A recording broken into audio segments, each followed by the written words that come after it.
YouTube start کرتے ہیں مولانا طارق جمیل صاحب کے ذکر سے۔ ان کی ایج اس وقت 72 ایئرز ہو چکی ہے۔ مولانا طارق جمیل صاحب کا جو بچپن ہے وہ بہت ہی شانہ انداز سے گزرا۔ ان کے جو والد تھے وہ اپنے علاقے کے ایک بڑے زمیندار تھے، گھر میں نوکر چاکر تھے، دولت کی ریل پیل تھی۔ ان کے گھر کا ماحول ایسے تھا کہ دین سے بالکل دوری تھی، جیسے کہ عام طور پہ گھروں کا ماحول ہوتا ہے گاؤں کے علاقوں میں۔ تو ان کی جو تعلیم ہے وہ پرائمری اور کالج لائف جو ہے وہ لاہور میں ہوئی، اور ہاسٹل لائف میں رہ کر انہوں نے پرائمری بھی پاس کی یعنی میٹرک، اور پھر آگے کالج۔ ان کے جو بچپن ہے وہ کافی شرارتوں کے اندر گزرا۔ بچپن میں جیسے کہ وہ خود بتاتے ہیں کہ ان کا کوئی پڑھنے لکھنے کی طرف کوئی دھیان نہیں تھا، شرارتوں کی طرف ہی دھیان تھا۔ فرماتے ہیں مولانا کہ میں اور میرا جو دوست ہے ہمارا بالکل بھی پڑھنے کا دل نہیں ہوتا تھا۔ ایک دفعہ ہم نے چھٹی کرنے کا پروگرام بنا لیا۔ چھٹی کرنے کا پروگرام ایسے بنایا کہ ہم نے بہانا لگایا کہ ہماری طبیعت خراب ہے، میں نے اپنے جو چارپائی ہے یا بیڈ جو بھی ہوتے ہیں ہاسٹل میں، اس کے آس پاس راکھ اکٹھی کر لی، اور راکھ اکٹھی کر کے اس پہ تھوڑا پانی تھوک وغیرہ پھینک دی تاکہ ایسے لگے کہ میں نے الٹی کی ہوئی ہے۔ ایسے یہ لیٹ گئے کہ اب چھٹی تو ہوگی، وارڈن صاحب آئیں گے، طالب حسین صاحب جن کا نام تھا آئیں گے تو ان کو لگے گا کہ جی بچے کو بخار ہے، بچ جاؤں گا۔ ایسے ہی لیٹے، لیکن جو ان کا دوست تھا اس کو آرام نہیں تھا، وہ اپنی شرارتوں میں مگن تھا۔ اس کے ساتھ بیڈ تھا یا جو بھی، تو وہ سنگنگ کر رہا تھا، گلاں دل دیاں دل وچ رہ گئیاں، شمع پہ گئیاں۔ مولانا اس کا گنگنا کر بڑا پیارے ہی اپنے انداز میں بتاتے ہیں۔ طالب حسین صاحب اوپر سے آ گئے اور اس کی کمال سے ٹھکائی کی طالب حسین صاحب نے۔ اس طرح ان کا بچپن تھا۔ ایک دفعہ مولانا بتاتے ہیں کہ ان کی سیکنڈ پوزیشن آ گئی کلاس میں۔ جب سیکنڈ پوزیشن آئی تو ان کے جو ٹیچر تھے انہوں نے ان کو کان سے پکڑ لیا، اوئے پردہ شردہ تے آگو نہیں، تیری پوزیشن کیویں آ گئی ہے۔ اس طرح ان کا جو ہے وہ اسکول لائف تھی۔ آگے پھر جب کالج میں بھی گئے تو پھر عیاشی کا ایک الگ ہی لیول ہو گیا۔ مولانا بتاتے ہیں کہ ان کو گانے بجانے کا بھی شوق تھا، سنگنگ کا شوق تھا۔ اس طرح پھر جب بھی ان کو موقع ملتا سینما کی طرف چلے جاتے۔ وہ موویاں بتاتے ہیں کہ انہوں نے کون کون سی دیکھی ہوئی ہیں اس وقت کی ساری، یعنی ان کو انفارمیشن تھی۔ رسالے جو تھے ان کے بارے میں وہ اپڈیٹ ہوا کرتے تھے، جو رسالہ آتا یہ فلمی میگزین وغیرہ سارے ان کو شوق تھا پڑھنے کا۔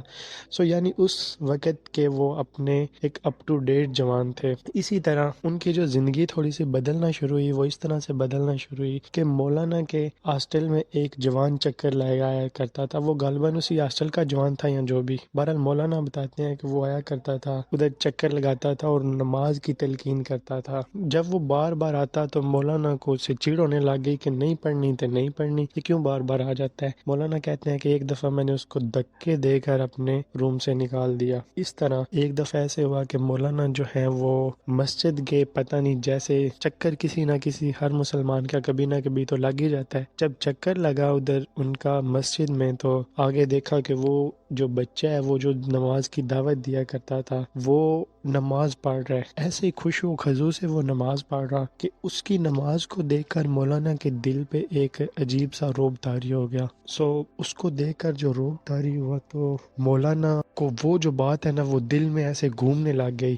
مولانا نے اس کے بارے میں سوچنے لگ گیا۔ بہرحال یہیں سے ان کا وہ ایک جو پہلا دھچکا لگا وہ اس کو نماز پڑھتے ہوئے دیکھ کے مولانا کو لگا، اس کا ایک رعب اندر پیدا ہونے لگ گیا۔ اسی طرح پھر واقعات چھوٹے موٹے ہوئے۔ بہرحال آخر اس کا یہ ہوا کہ مولانا کو جماعت ایک ادھر ہی شاید ان کے ہاسٹل کی مسجد میں آئی، تو بہرحال مولانا نے 3 دن کا پروگرام بنا لیا جماعت کے ساتھ اللہ کے راستے میں جانے کے لیے، جس کو عام طور پر سہ روزہ کہا جاتا ہے۔ ان کے ساتھ چلے گئے اور اسی کے اندر ان کی زندگی بدل گئی۔ ان کو اسی کے اندر احساس ہو گیا کہ یہ جو زندگی ہے یہ ختم ہو جانے والی زندگی ہے، حقیقی جو کامیابی ہے وہ اس زندگی میں کامیاب ہو جانا ہے جو کہ کبھی ختم نہیں ہوگی۔ یہ زندگی جو ہے وہ 40-50 سال، 60-70-80، اس کے بعد اس کی جو انجوائمنٹ ہے وہ ختم ہو جاتی ہے۔ یہاں کی جو لذتیں ہیں وہ فانی ہیں، لیکن آگے زندگی ایسی ہے کہ جس کی لذتیں راتیں کبھی ختم نہیں ہوگی۔ مولانا کو ادھر یہ احساس ہو گیا انہی 3 دن کے اندر ہی۔ یعنی مولانا ذہین تو تھے، تو انہوں نے اپنی انٹیلیجنس کا ادھر پازیٹیو یوز ہو گیا۔ بہت سے بندے سنتے ہیں لیکن وہ اصل حقیقت سمجھ نہیں پاتے، لیکن مولانا سمجھ گئے۔ انہوں نے صحیح سے جب سوچا تو ان کو یہ بات سمجھ آ گئی۔ پھر انہوں نے اپنے ذہن سے یہی سوچ لیا کہ اب مجھے ڈاکٹر نہیں بننا. ویسے تو انہوں نے ڈاکٹر بننا تھا جو بھی ان کے والد چاہتے تھے, لیکن انہوں نے کہا کہ میں جو ہے وہ دین کا عالم بنوں گا. سو انہوں نے عالم بننے کا فیصلہ کر لیا. فیصلہ تو کر لیا لیکن اس پہ عمل کرنا آسان نہیں تھا. والد جو تھے ان کے وہ دین سے بالکل دور تھے. سو فیصلہ کرنے کے بعد ان کو بڑی مشکلات کا سامنا کرنا پڑا. جب والد کو پتہ چلا, ان کے والد کو پتہ چلتا گیا تو والد نے کہا کہ اگر تو مولوی بننا ہے تو میرے گھر چوں نکل جا. بہرحال وہ نکال دیا گیا ان کو گھر سے. وہ مدرسے میں رائیونڈ میں جو کہ لاہور کے قریب ہی ہے. سو ادھر انہوں نے تعلیم حاصل کرنا شروع کر دی مولانا طارق جمیل صاحب نے. سو ادھر بدلا ہوا طارق جمیل تھا جو کہ ایک شرارتی طارق جمیل, ناچنے گانے والا طارق جمیل, ادھر ایسا طارق جمیل بنا کہ وہ رات کو دیکھا کرتا تھا کہ کوئی ایسا جوان ہے جس کے پاس سونے کے لیے, یا کوئی مسافر. رائیونڈ اس وقت مسجد کے آس پاس باقی رائیونڈ میں جو سرگرمیاں ہوتی ہیں تبلیغی, شاید وہ بھی جوان ہوتے ہوں گے. کوئی ایسا ہے جس کے پاس سونے کے لیے صحیح سامان نہیں ہے تو میں اپنا سامان اس کو دے دوں, اور خود میں ایسے ہی سوتا تھا. یعنی کم آرام دہ جو چیزیں ہوتی ہیں ان کے ساتھ, اور اپنی وہ راحت والی چیزیں ان کو دے دیا کرتا تھا. سو بہرحال یہ طارق جمیل بدلا ہوا تھا. سو یہ بےدبی ہے صرف طارق جمیل کہنا. بہرحال ایسے سینس میں بہرحال مولانا طارق جمیل صاحب نے پھر ایسی زندگی بدلی کہ اپنے آپ کو اللہ کے دین کے لیے وقف کر دیا مولانا طارق جمیل صاحب نے.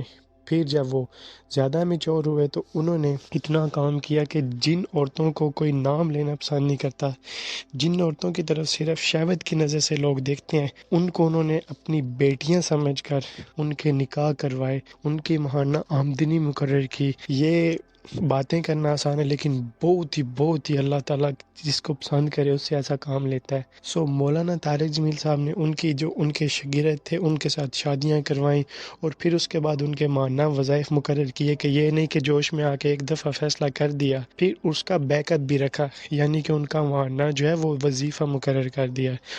اس کے بعد پھر اور بڑے لیول پہ مولانا طارق جمیل صاحب جب گئے تو انہوں نے ایک ایم ٹی جے فاؤنڈیشن بنا دی, اور ایم ٹی جے کے نام سے کاروبار شروع کر دیا, جس کا جو سارا کا سارا منافع ہوتا ہے وہ غریب عوام میں یا جیسے بھی ان کو جہاں بہتر لگے فلاحی کاموں کے لیے وہ خرچ کیا کرتے ہیں. سو اس کے علاوہ جو دینی خدمات ہیں, ایون یہ جو ویڈیو بنا رہا ہے یہ خود نماز پڑھنا اس نے شروع کی صرف مولانا طارق جمیل صاحب کے بیانات سنتے ہوئے, اور ابھی تک الحمدللہ جو بھی نماز پڑھتا ہوں اس کا کریڈٹ مولانا طارق جمیل صاحب کے بیانات کو جاتا ہے جو میں نے سنے تھے. سو بہرحال جب انسان مشہور ہونا شروع ہو جاتا ہے تو اس کے حاسدین بھی کافی زیادہ حسد کرنے والے جمع ہو جاتے ہیں کہ وہ اس کو کیوں شہرت ملی ہے. اچھے لوگ بھی بہت سے ہوتے ہیں اور برے لوگ بھی بہت سے ہوتے ہیں. برے لوگ جو ہوتے ہیں وہ پھر حسد کرتے ہیں. انسان جو ہے وہ پیغمبروں کے بعد جو ہے وہ خطا کا پتلا ہوتا ہے. صرف انبیاء علیہ السلام جو ہیں وہ خطا سے معصوم ہوتے ہیں. سو ہمیں چاہیے کہ کسی بھی انسان کو ایسے نہ سمجھے کہ فلاں سے غلطی ہو گئی تو وہ کیوں ہوئی, ہر انسان سے غلطی ہو جاتی ہے. سو ہمیں چاہیے کہ انسان کی خوبیاں دیکھیں